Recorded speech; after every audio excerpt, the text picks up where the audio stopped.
And you're very welcome back. It is time for us to get into this week's Shot Clock. I'm delighted to say Kieran Donaghy is here with us in studio. Kieran, how are you doing? Good, Jar. How are you, boy? I'm very good. We've got the same format as ever. 5 topics. A very special week this week. We're going to do a slightly elongated interview because we've got a Hall of Famer in our midst today. And Hall of Famer! We'll get to that in a couple of minutes' time. First, though, we want to talk about championship restructures. Sometimes these conversations can feel like you're in an endless winter where it's just pushing the same rock up the hill the whole time. But for whatever reason, there now seems to be a general consensus that we need everybody saying a second-tier championship. I think it's not going far enough. That's my issue with it. But what do you think?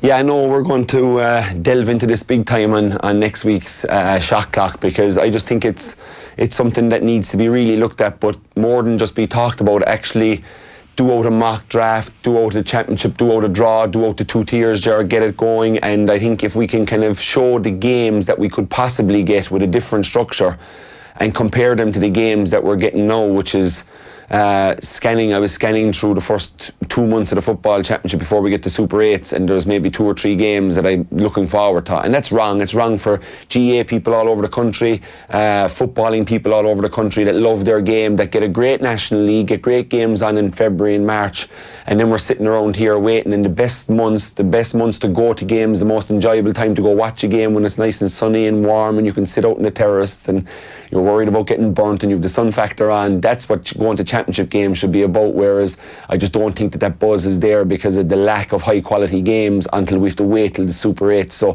why are we waiting to the Super 8s? Can we not put in something that actually draws it up, where we get maybe a Dublin coming to Killarney for for a game in Fitzgerald Stadium with 45,000, or could we maybe possibly look at getting Tyrone going to Castlebar and the Tier 2 one then.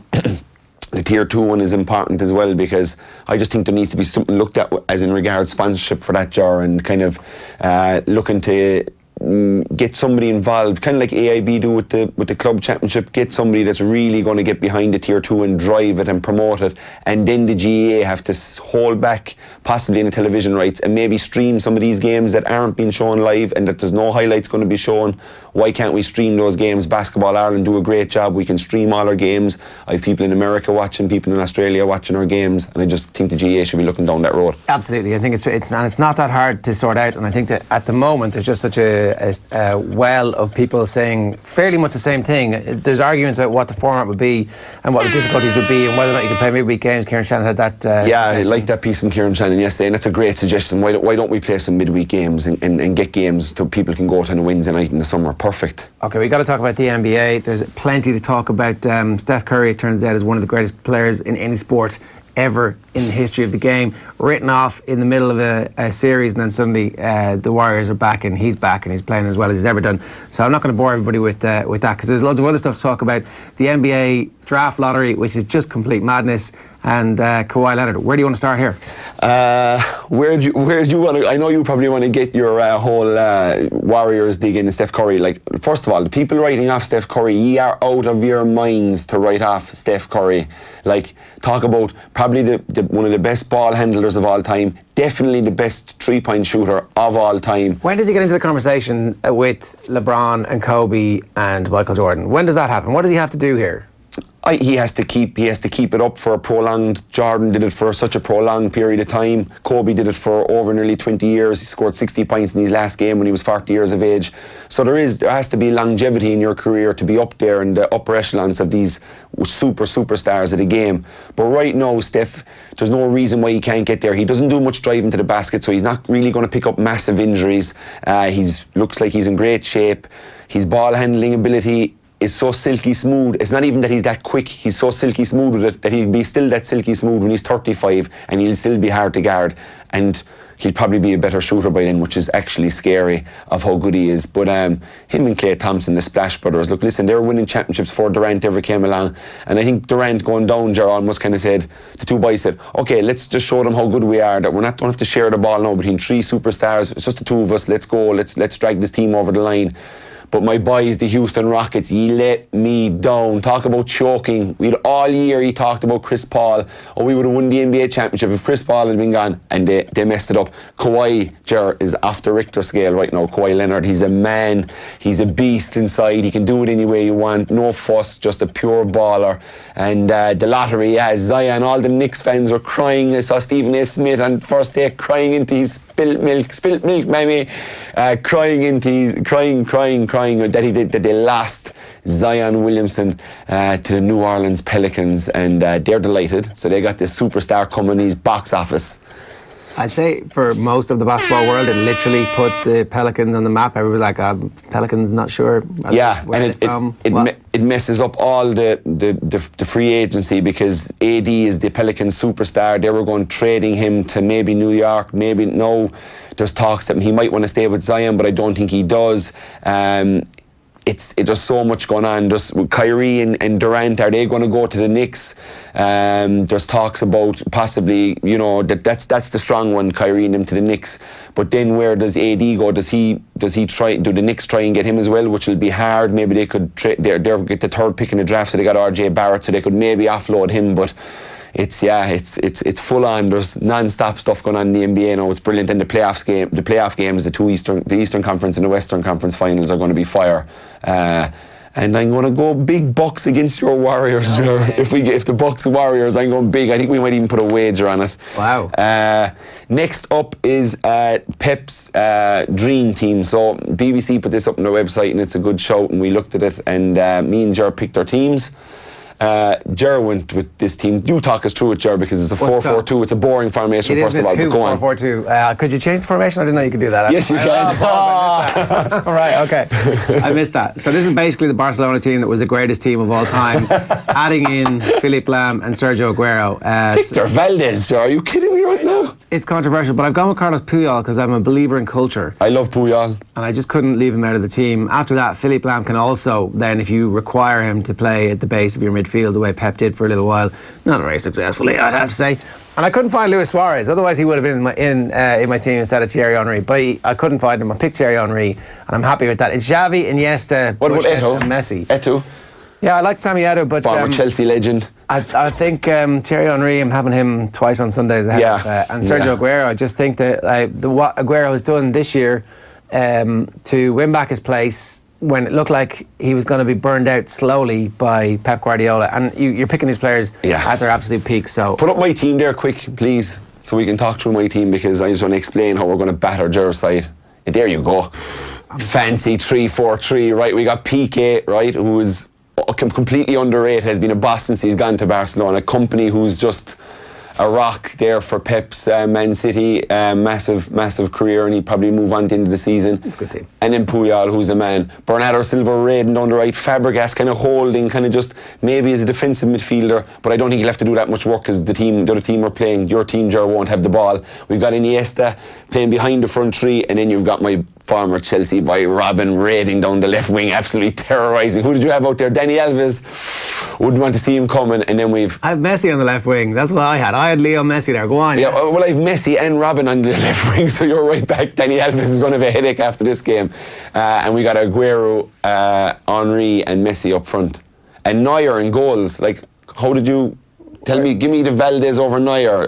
He was there. Is this a rush job, Joe? No. This was like, how can I improve on perfection? And all I've done was just I've added Philippe Lam, and I've added Aguero. Yeah, I get it. Not bad. Yeah. But you didn't know Xavi. Who's going to pass the ball to? You've got Cesc Fabregas. Yeah, he's going to pass the ball. Cesc Fabregas was great for a little period of time, but he couldn't get in the Spain team when they were in the World Cup. Hold on, no. So he scores the winner in the World Cup final, but that's like off the bench. Yeah, but who's instead of him in that team? Xavi. And Iniesta.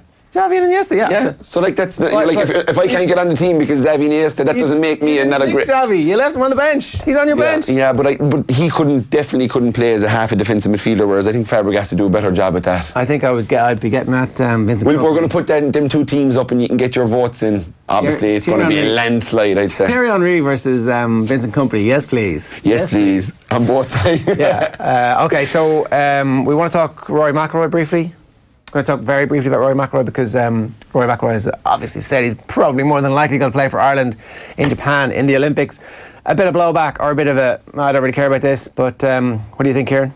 I think it's a great. I'm delighted. I know there'll be people out there that have issues because he didn't play and it was the Zika virus in 2016, or was he just didn't want to represent Ireland? Whatever it was, he's representing Ireland now. He's going to be in the Olympics in Tokyo. I'm going to be sitting there hoping to God he wins a gold medal for Ireland. Yeah, like, you know, I watched Brian O'Driscoll's documentary that time, and I lived in the north, and I know there's huge clashes between what's going on up there. But some of it actually, when I was watching that, it kind of struck me as, you know, we've got the, like, we cheer on the Irish rugby team. You know, Rory Best is our captain. We cheer on Bundy Aki, who's Irish, yes, but he comes from another land. We see him as Irish now. And then I just have a problem with people that can't see McIlroy for that reason. Of course, he's from Northern Ireland originally. But I just think, Gerard, it's great for Ireland to have a gold medal chance in the Olympics. Yeah, what's the problem? Yeah, I don't have any problem with it. I think that, like, professional sports people make decisions that are based around their careers, and they've got to do that. And sometimes we wish that it was purely based on emotion and that it had no financial or anything else. But I do think that there's a lot of other things feeding into this as well. And I think that Rory McIlroy coming back to play for Ireland is a really good thing. And it's like, you know, let's move forward and embrace this thing. Yeah, absolutely. Like, you know, I'm sure that decision that he's made, he'll get a bit of stick, you know, from his side as well, but it was going to come from either side, whatever decision he made. So, you know, I think he's not just making that decision for himself or financially. He also has to think about his family, his cousins that might get a bit of it in the ear from people over him selecting to play with, whether he's played with Great Britain or Ireland. So he did a lot going on there in that decision, and it wasn't an easy one. You kind of walked away from it the last time, but he does say stuff at times that, you know, you'd kind of wish he just held back on, even kind of he kind of had a small bit of a jibe at the Olympics about that I won't be watching golf at the Olympics, whereas... Then he did watch it, was the thing. Of course he did. That was it. Sure, we all watched it late on. Exactly. And it's a gold medal up for grabs against golfers that we watch every week. Of course you want to see who wins the gold. He ended up with and let's hope Rory wins it next year, or wins it in Tokyo. Justin Rose as well. Right, so quick predictions for this weekend. Is Rory McIlroy going to win is he going to win Bethpage? Is this a major for Rory McIlroy, or is it not? Well, I kind of went big on him in the Masters, and when you go big, I went big on him and Rose and Tiger. But yeah, it's hard to back him again after that. So I'm going with Brooks Koepka, and I'm going with each way. I'm going with Tony Finau. I just think they're both big hitters. Both can play the game, both playing well. And a course that you have to be long and straight on to have a chance, and those two guys are long and straight, so they're my two picks. Yeah, I think you're probably a bit mad going for favourites at a course like this, given the size of the field and given how difficult the course is playing. They were showing pictures of the rough and the ball just completely buried in it, so I haven't a clue what's going to happen, so I'm saying pick two 80-1 shots. I like the Tommy Fleetwood. I think he's playing good golf at the minute. Call. So as an outsider, and I know John Duggan's coming up with some properly thought out tips on the golf in about 15 minutes time, so Great. Stay tuned for that. Yeah, we'll stay tuned for that. The Gaelic football this weekend, not the most amazing weekend of Gaelic football action that we've ever had. We'll fix that for you on next week's Shot Clock, but how is Cavan Monaghan going to go? Cavan 2-point underdogs in this one. Yeah, I'm going to go with Cavan. They're at Breffni Park. They'll be a small bit of a bogey team for Monaghan, even though Monaghan always beat them. But it's been pretty close. I can't believe Cavan have only won one Ulster Championship game. I'm covering the game for Sky Sports the weekend, so I was doing a bit of research. They've won one Ulster Championship in 50 years, which is mad for a footballing county like Cavan. So they have a chance here. They're at home against Monaghan, who are without the Hughes brothers. They're without Niall Kearns in midfield. So it's just a game that they really have to turn up and go after this Monaghan team, who had a big win against Dublin in the league and flattered to deceive after that. But a lot of that, for me, they're an older team, so I think they're minding a lot of the older guys, you know, bringing them back in gently and could be almost primed for this game. So, but look, that's behind closed doors, so we don't know what's gone on for the last 6 weeks. But I'm going to go slightly with Cavan, the home. It's like a Kerry Cork game. There's a big rivalry there, so I'm just going to go with that home pitch advantage. Do you not rate this Monaghan team? Oh no, I do. I always have. But I just think they've disappointed at the times where you really want them to push on. So from Anna last year. Yeah, and there was just there's been times where they've had really good teams, and you think they're going to win a big game, and they don't. So, but I'll just give having the slight edge in this one. It's going to be close. It's going to be your typical local derby, but one I'm looking forward to seeing anyway. Yeah, as I said, the spread is 2 points here. I would not put any money on the spread either way. I think that Monaghan are going to win, and I think they're going to squeak it out. I just feel like there's a lot of disrespect at the minute for Monaghan. Yesterday, Dave McIntyre was in here going, I think I can see there's a lot of excitement around Cavan football at the moment, It's 2 Division 1 teams. It's not really.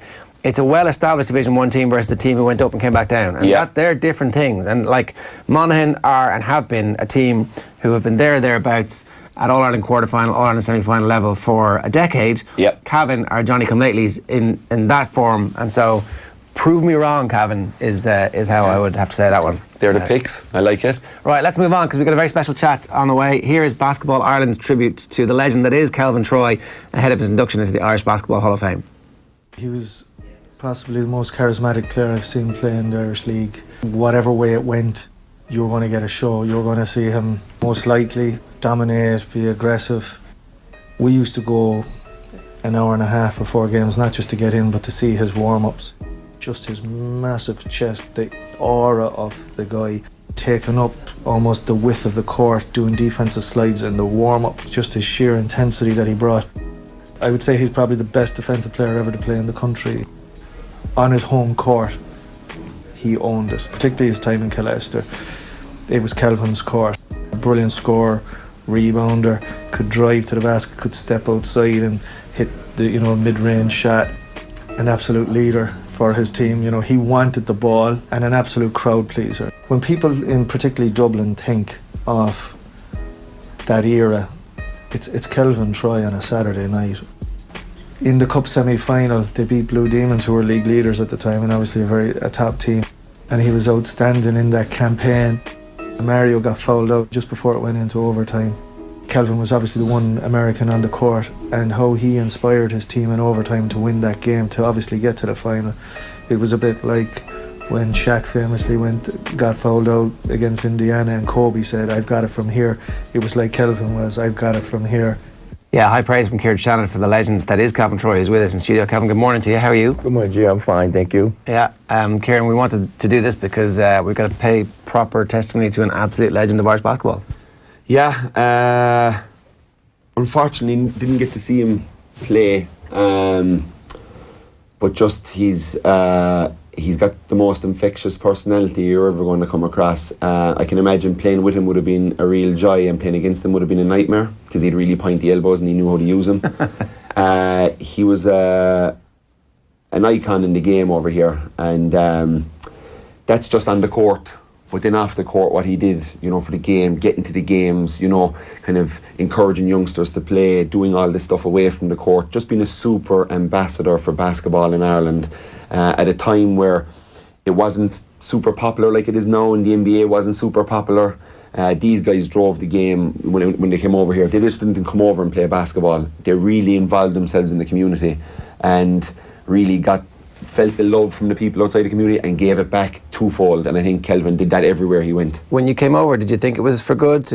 When you arrived in Ireland, did you think, right, that's it, I'm going to stay here now? Yes, I did, because I said to myself that once I got an opportunity to leave America, I wasn't going back home. I mean, it took my mother 2 months to hear from me, and she had to call the guarder from the embassy to come and find me. So like 2 months later, I get this knock on the door, and I was afraid because, I'm a law-abiding citizen, and this guy's knocking on my door, the guard is knocking on the door, and I'm thinking I'm in trouble, and he's saying to me that your mother's looking for you. So I said to him, well, I'll ring her, I had then met my wife, so I was quite comfortable.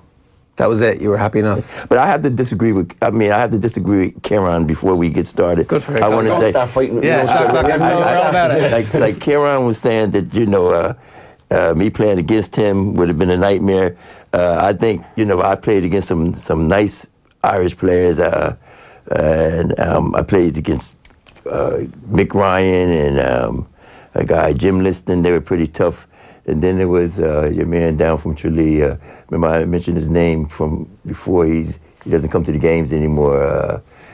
I can't think of his name. But Merv the Swerve. Yeah, Murph. Merv the Swerve. Merv would be delighted with the shout out. Yeah, these are the kind of guys who never, backed off me. And I know Kieran after watching him play. I mean, I became a big fan of Kieran once I saw him play. Templeogue was the first time I ever saw Kieran play, and I mean, like, he was amazing. I mean, like, I was like, whoa! I told all my kids, I said, I love that guy. So ever since I've seen him play, I've been traveling down to Tralee with my daughter, who's marrying one of the players that's on his team. But I distinctly love watching Kieran play, and I think it would have been great to play with him. He would have probably been, I mean, Lee McKell was probably the best Irish player I played with offensively, but Kieran, there's no Irish player, not one Irish player, or not many Americans who can rebound, and not even myself, I mean, can rebound like Kieran Donaghy. Kieran Donaghy, he's playing against great Americans, guys much taller than him like I did. He's getting 20 rebounds a game. I mean, when we were sitting in the pub, and Kieran Donaghy, he says to me, I'm a white Kelvin Troy, and I look at him, and I say, you're right, you are, because he's so tough. So I would love to have played with him. I'd love to have played against him. We would have been fighting, Kelvin. No, we wouldn't have been fighting. No. We would have been fighting. Call us No, sir. I've never had a fight in a game ever. So we definitely would have been fighting. We're not probably fighting. been face. It probably would have been face to face. Bit of nose to nose. Probably been like Smurf. Murph and I our heads are right close together. That's how probably you and I would have been. Very delicately put. Yes. Come here, are you still involved in basketball in Ireland? I sure am. I still coach. I've retired. I've had some great send-offs from some of the schools that I worked in, but I'm now doing what's happening now is I'm 26-year transplant, and my kidney's not functioning as well because I had peritonitis twice, and now they've just fixed me up for a fistula. So I'm only doing 1 hour in the evening, and I'm in RAFI in Balbriggan at the moment, and I'm just enjoying it. I didn't realize that you were a kidney transplant as well. It's an amazing story. Yeah, Dr. Hickey, David Hickey, right? The Gaelic footballer. Yes, he did legend. Yeah, him and I are good friends also. So he saved my life. Yeah, mad. We'll go back to this. We'll go back to the start a small bit, Kelvin. I suppose for people listening that wouldn't know too much about you, tell us about growing up in kind of in New Jersey, where you lived, what it was like. I presume it was probably a bit different to Ireland and Dublin. Well, I tell you what I do like about Ireland is the greenery and the woods. I grew up in a little small little home, humble little home, and my father was a serviceman. Navy officer, well, not a Navy officer, but he was in the Navy for 20 years. Him and my mother had separated when I was 7 years old. So it was just my mom and 4 boys and a sister 10 years later. But times were tough. And my surroundings were, my hometown was called the Lakewood Piners. That was because we had a lot of pine trees, So a lot of pine trees, a lot of, what do you call them, pine flies, man. So, and it was very nice, but just a tough upbringing. Yeah. Tough in regards to that your dad was gone and that your mother was carrying the can a bit? Yeah, and the thing about it was, my dad and my mom, they never discussed things. I've seen things, but, my mom had the opportunity to take advantage of all the benefits of a retired Navy person, and yes, she never did. And I've often wondered, as I got older, how come she didn't, and how come she was so stubborn not to, for us to struggle the way that we did. And she could have just gone to the base and got all the things at discounts and clothes, and she didn't want anything from my father, and my father was there, trying to give to her, and she wouldn't take. So, we were the ones that had to suffer the brunt of it. Yeah. And do you feel bitter about that now in retrospect? I do. Yeah. I do. Like, my kids hear it all the time, there's times when I don't want to talk to my mom. I might not talk to mom for a long time. And, I've often said things, about if she passed away, and, I don't know if I'd be so sad, because, once I met my wife, I realized, wow, why could my mom have been like that, and her brothers, my uncles were very rich. My uncles were like the largest landscape operation in New Jersey. trucks all around New Jersey, but our sewer was overflowing since I was about 12 years old, you know, and as rich as they were, all they had to do was only was €25 for them to come and just give my mom 25 quid to fix it, you know, and Did she fall out with them? No. Oh no, she didn't fall out with them. Shoot, anytime, like if something happens with my kids, you know, where I took my kids home, we were there for 8 months one time, and I just wanted my kids to see what it was like, you know, as far as academically and then sports-wise, and the one day they said, my auntie said, don't touch Kelvin's kids. I was walking by her and she says, don't touch Kelvin's kids, and I said, what'd you say, Auntie? She says, nobody better not touch Kelvin's kids. I said, that's right, Auntie, don't touch my kids, because when we were growing up, everybody could beat us, you know, all my moms, and I didn't think that was right, and still brings tears to my eyes if you know, my mom, if she mentions anything, like she's taking care of 6 great grandkids, and I say, Ma, and I'm not like that, you know. I say, Ma, I don't think you should hit them, and she knows it brings tears to my eyes because I get real angry because I say to her, you know, Ma, I don't know how you could have let Uncle Joe and Uncle John beat us, you know, because if David or Gregory or Teddy, and matter of fact, none of my brothers even suggest or even said or hinted that they would touch my kids. That's tough growing up with that, and you know, at the time it's extremely hard, and looking back at it now it's extremely hard, but yeah. Did it put an amount of resilience into you that kind of made you as a player after that made you always stand up for yourself, never back down? Do you think some of that came from that? That's, like I tell my kids, you know, that's probably where it came from. You know, I still, like yesterday I was standing in my kitchen, I was thinking about, you know, there was a man named Mr. Delaney. Mr. Deligny. I could say Delaney now because it was Deligny back then, and he used to get upset with me, saying, hey, boy, when you gonna call my name? Probably because I would stutter, and I was always in speech class, you know, I was always here with a speech therapist, and I would be stuttering up, Mr. Deligny, and I couldn't pronounce his name, and he'd say, well, when you gonna pronounce my name, right, boy? And I was saying to myself, you know, that's on my mind. You know, I was thinking about that yesterday, and then I think about another man, Mr. Sonnenfeld. They were these white fellas, right?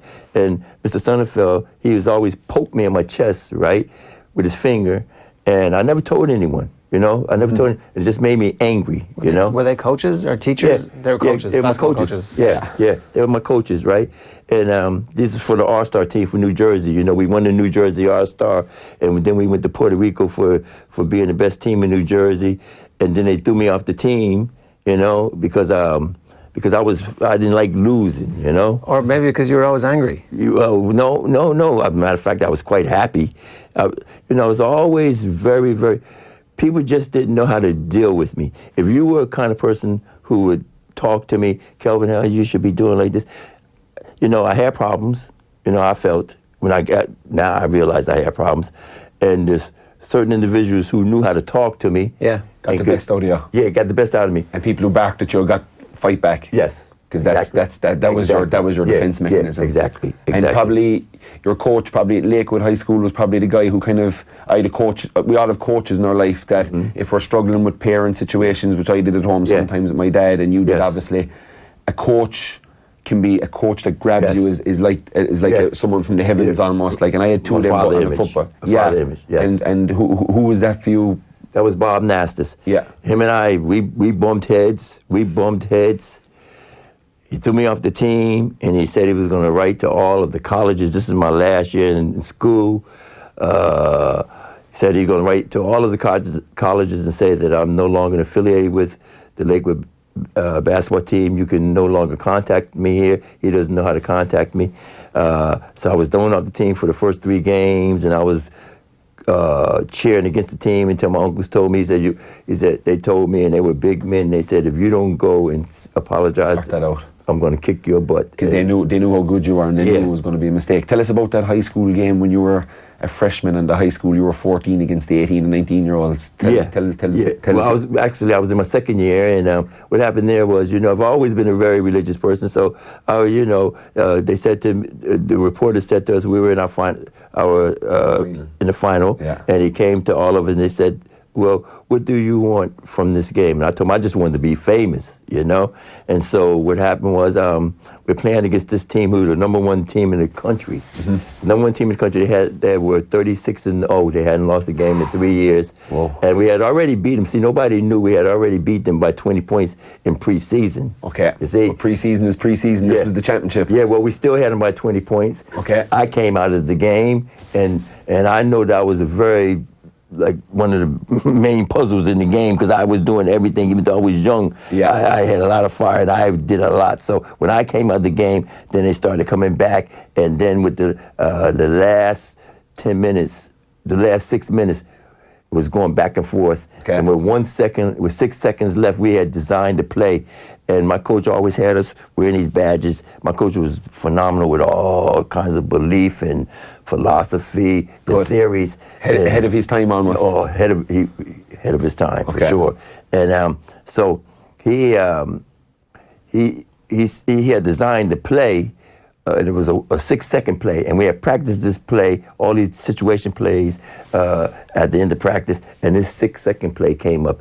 And with 6 seconds left, you know, we did our play. They missed the rebound. I got the rebound, and you're talking about 8,000 people, New Jersey basketball on television. I got the rebound, and I'm playing against this guy named Cleveland Eugene. He's like this crazy, you know, marijuana smoking kind of guy from the city, all black team, all black fans, and our team was a mixture of white and black, but they were all black rowdy fans, right? And they're screaming. I get the rebound, I look up, and I see the clock ticking away, and I grab it, I go back up, and I miss, and I grab it again, and I go back up again. Next thing you know, I see the ref call a foul, but the whistle blew, and all of the whole stadium came. Fans rushed the court. And they thought the game was over. So we've walked off into the locker room, and the coach comes back in, and he says to us, the game is not over, it's not over. And I ran up to him, I said, Coach, and I said, the ref called the foul, then he said, yeah, and you shooting too. Right, and I was the worst free throw shooter on the team. Yeah, 50%, 50%. But he had us shooting 100 free throws every day before we went to training. You had to find a way. That was his thing. You had to find a way to get that 100 in. If you didn't do 100 in, we already had 10 suicides a day. Okay, a day. Cumulative. If you didn't make it, it didn't count. So you had to. Sometimes we end up running 11. So he says to me, he said, and you have them. He said, how you? He said, you had that cross? I said, yep. I used to carry a cross in my sock. He said, how do you feel? I said, I'm gonna make them, Coach. So I come out, and next thing you know, all these big guys are coming up to me, getting all in my face before I can get out. I'm gonna kill you, Troy. And they go, I see, I got my knife right here. The supporters. Troy. Yeah, these supporters. I'm gonna kill you, Troy. Here's my knife, right? And I'm just telling them, forget you, man. I'm waving, and then I get my first shot. Man, I was always a cocky little something, right? And then I got my little shot, and the first one, they're screaming like crazy. And I make it, and I turn around, I point down to the floor like, yeah! And the crowd went quiet. Tie score. One more shot. Hero shot. One more made shot. the tough one. You get the hero one now. One more shot. Bam. Win the game. Yeah. Win the championship. Yeah. That's a nice start to your high school career. Yeah, but he was start. big on you. He was big on Coach Bob was big for you. Like, even though you'd falling out, but you were the type of fella, from what I'm getting, that you were easy to fall out with because of stuff that was going on at home. Yeah. College ball took you to Rutgers, which is obviously a famous college. Yes. You were on the cover of Sports Illustrated, which is the biggest basketball magazine in the world. This guy was on the cover of it. When you were in college? Yeah. So, do you buy every single copy? Do you walk around with it strapped to your backpack? No, it was good to have it that time because it was good to have it because I was going through a thing then where the students were marching. They were marching because Black Unity type thing. Okay. And I had marched. I was at the front line. What year is this? This is 1978. Okay. I was at the front line. No matter of fact, 79. Okay. I was at the front marching, and what happened was they said one of the ex-players that I threw him off the team, and I never threw him off the team. I was trying to help him get on the team. So they all started going and saying, I started calling me all kinds of house this, house that, house in, the N-word, Right. and that I committed social suicide. And so this this magazine that came out at the same time. So it was like, okay, now what you got to say, you know? Yeah. And so it was a good time for me at that stage when that came out. You went at some. You're in the Basketball Irish Hall of Fame, but you went at some guys in the American Hall of Fame. You got 30 points against North Carolina and James Worthy. Oh yeah. Tell us about that. Them They didn't like games that. and the crowds. They didn't. Yeah. Well, you know. Because college basketball, Joe, was bigger than the NBA at this stage. NBA was never even there until Magic and Larry got into the NBA. So this was prime. This was everybody watched this. Yeah. So you would be one of the most famous guys in America at this stage. Yeah. You were going against Worthy and the Tar Heels. Yeah. At that time, I was predicted to be in the top 10, the top 10 in the draft. A lot of the guys who were playing were telling me that, right? And in the game before we played North Carolina, we had played them every year, but the last 2 years we had lost. This is my senior year, but the year previous we lost by 1, right? We lost by 1. So here we are coming to beat them. We're coming to play them again at their home court. Chapel Hill? Yeah, Chapel Hill. And we're up. And I'm getting a guy giving me a pass with like a few seconds left. And when I went to dunk, they had this other guy who was a senior named Al Wood. And this guy, Al Wood, he had never been anywhere. I'd never seen him at any of the camps. I was a 5-star, R-star, top camper. Yeah. And I never saw him anywhere. But yes, he was predicted more than me. So when I got a chance to get the ball, and he's trying to get ready to block, I went to dunk. And I said, I'll bust your, and then, and so all. You can say bust your ass, you can say that, Yeah, it's okay. Yeah. So they all came over to me, all 5 would-be pros. And I turned around and all my buddies here, we were always down for, if you want to get down, we're going to get down. Yeah. So they all in. Yeah, but they didn't see it. I thought you didn't fight. You told us you never fought. Because nobody ever fought you. No. I never started anything. You know, I never finished it. No, I never had the punch. But so they all walked away, and all these guys, Perkins was the dream team. Yeah. Worthy, dream team. Al Wood, all pro. All these guys, Jimmy Black and Matt Doherty, they all came up to me, right? And James Worthy says to me, ain't gonna be none of that Shit. Night, Troy, right? So I'm looking at them, and I say, F you, F you, F you, F you, and F you. So I walk back to the huddle. So with the last few seconds, him and I bobbing for position, and he bust my lip. Okay. He went up my chest and bust me in my lip with his 2 hands. So I looked into the crowd and I said, man, I'm not gonna let this guy make a chump of me. So I looked and I turned and I punched him in his chest with both my fists. Bam! And I knocked him back about 4 steps. And I was ready. He came running towards me, and he remembers me. Oh yeah, I can imagine. Yeah, he remembers me. They all remember me. So he came towards me, and I had my fists ready. I had my fist ready to punch him, right? And he stole the ball, and went down and dunked it with 1 second left. With a few seconds left, he went down and dunked, and they went up 1. And my coach, he started giving out like crazy. Oh yeah, you lost your cool a small bit. Yeah, that can happen. That can happen. Yeah. Larry Bird, you marked Larry Bird, who was averaging 36 points a game in college, and you held him to 19. What was it like playing against Larry Bird? No. I guarded Larry Bird for 1 half. Yeah. And he only got 6 points. And the one picture I hate is the one they show. If you look at Larry Bird, they say this is a rare picture of Larry Bird scoring on Kelvin Troy. And I said to my daughter, what I should do is show the rare picture I'm scoring on Larry Bird. He's leaning all the way back, my elbows all in his face. I said, but the thing about it is, right, I thought Larry Bird was the easiest player to guard because I had played against so many New Jersey players who were more athletic and pros and with the Duke and with the North Carolina and won Duke and North Carolina championships. Yeah. You know, and Notre Dame. And these guys are all pros, and I thought they were better than Larry Bird, and they were the same height because I played against them all year round in the summertime. So it was easy guarding Larry Bird. That shows you like his what is well known in the country is that you were the best defensive player ever to come into the country. So not many fellas found it easy to mark him. But you beat Indiana State that day. At 1 point. And there was a bit of hassle after the game with Larry and one of your fans. Oh yeah, he got upset. Yeah, his first lawsuit came from a Rutgers student. You could look that up on Google. His I think it was $1 million quid. It was $1 million, matter of fact. It was $1 million. One of the kids came up to him and said, you ain't SHI, Larry Bird, and Larry Bird just bam, punched him into his glasses and busted his glasses. But they tell you the medical term of what happened to that student if you Google it. You remember Larry? Did you ever see that one when the Celtics won the championship and they stormed the court and Larry's punching the Celtics fans getting off the court? Did you ever see that? No, I didn't. Oh yeah, we gotta look that up. He's like literally running off the court, boxing the fans that are running at him, Brian Clough-esque.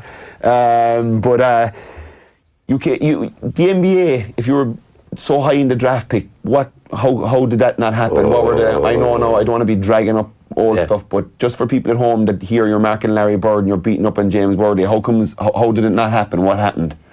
Well, there was probably a few things, but my coach, he just said that, my senior year, I don't know what happened. I love my coach, Yeah. He was a handsome guy, man. He was nice. He was so cool. But just something happened. He'd have fallen. It all started with a girl. And the girl was living with me, and he said to me that he wanted her going out of the apartment. I should be thinking about the pros. You see, for me to go into the pros is another notch in his belt of having another. Correct, another guy to make it to the pros. That's a big thing for him. So I said to him, Coach, this is a girl I might want to marry, He says, I don't care what you want to do. He says, I want her out of the apartment. You're thinking about the pros. He said, I'm going to give you the money. He said, I'm going to give you the money tomorrow. He said, I want out of it by Saturday. So that's what happened. And then after that, he just started telling coaches I had a bad attitude. And for some reason, I don't know why. And I was trying to control the team. I said to all of the fellas, I got the picture on my phone where I think all of us should get a bald head, right? And all of the black guys did, except for one fella who was homesick, Kenny Payne. And he tried to tell coaches that Kenny Payne was leaving college because of me. He was homesick. But he was homesick, but never told the truth, right? Okay. And then at this North Carolina game, Kenny Payne comes in with the bald head, right? And my best friend, Matt Matling, who was a white fella, who him and I were New Jersey fellas, and we were buddies. Okay. We came in together. He says, man, Troy, I can't get a bald head, man. He says, we don't look right, white guys. I said, man, look at the football players with bald heads. He said, they're crazy.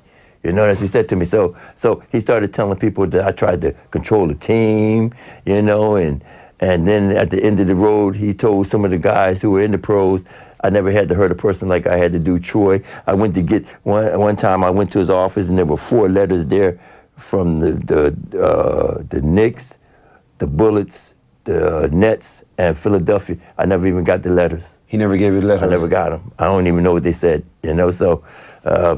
And then I received a letter later on after I decided to go to camp, the Milwaukee camp. I got a letter from a Spanish team saying they'd pay me $45,000, and that was late. And I wouldn't have taken it anyway. I went to try out for the Milwaukee. Then when I got to Milwaukee, I did so well. I was just the 5th round, 100th pick. Out of being what when you should have been top 10. Yeah, should have been top 10 easily. I was an honorable mention All-American, and best defensive player in college basketball. Yeah, best. Yeah, and then I go to Milwaukee and I clean house, and the guy, Don Nelson, he came to me and I was waiting to see what he'd do, looking out the corner of my eyes, and he came over to me and he said to Troy, I want you to stay and familiarize yourself with the team. You see, he said, I'm not going to be here. He said, but I want you to stay your per diem. You still get your per diem. He said, you'll get what you want in the hotel. He said, just familiarize yourself with the team. And I was thinking about some girl. And I said, well, if you're not going to be here, Mr. Nelson, I prefer to go home and come back. He said, okay. When I went home, when I came back, it was a 2-week interim. Break. Yeah, and so when I came back, 3 weeks later, he cut me, But that wasn't the reason. I was, at that particular time, I was going to do a thing with God, so I was never going to make it, Yeah, your head wasn't in the right. Yeah. So I was cursing God, telling God, I don't care. I'm my own God. I don't need God. Okay. Why did you do that? What had driven you to that point? I had taken a theology course. Right. I had taken a theology course. Out of all those years, I believed in God and always was a God-fearing person. I took one course, and that course just changed my whole thinking. And I started saying, F God, I'm my own God, I don't need God. And next thing you know, bam. But it wasn't meant to be right here. Right here is where it's meant to be. And you came here and you had an unbelievable career and time and a gorgeous wife and a great number of kids that a lot of them went on and played for Ireland in basketball. As we said, Mimi and Paul Dick are getting married out in Greece in a few weeks. We're looking forward to it. And so the Hall of Fame, the Irish Basketball Hall of Fame must mean quite a bit to you then. Yeah, it means, I tell you, Jeremy, it means so much to me because out of all of everything, all I ever wanted to do was be accepted by the Irish. I love Ireland so much. From day one, I said to my wife, I used to see all the Irishmen, the Irish people remind me of Southern, like my granddad. My granddad always had money in his pocket, and he was only just like a landscape guy, go cut people's guard, but he always had money in his pocket, 40 or 50 quid. And then I used to see the Irish fellas, man, and they'd go in their wallet and they'd have we had a $20, a 20 euro, a 20 pound note. They had some money, and they'd be having a little money. I said, man, these Irish people, man, they know how to save their money. They always have money. I said, they make a lot out of 5 quid. They buy, for 5 quid, they get a can of beans, a pound of mince, and some potatoes. I said, man, they do all right. I learned a lot from the Irish, man, and I said to myself, I want to be Irish, man. I want to be like them. And I said to my wife, this is a blessed society. They don't even know it. And then the prophet of our church, who came some years before me, he said that Ireland is a blessed land. And I said to my wife, I told you, honey. I said, I told you, the Irish don't realize how blessed they are, So when I was accepted into the Irish Hall of Fame, I started crying, man, and it brought tears to my eyes because my wife, who would know how much she passed away, because she would know how much it means to me, wasn't there to enjoy that moment with me, because it was just so great, man, so great, I couldn't believe it, and to be the first. Exceptional, Thanks so much for sharing your story with us. We feel pretty blessed by having you in today. Thank you very much for coming into Shot Clock. You're the man. Thank you. Appreciate it. Thank you.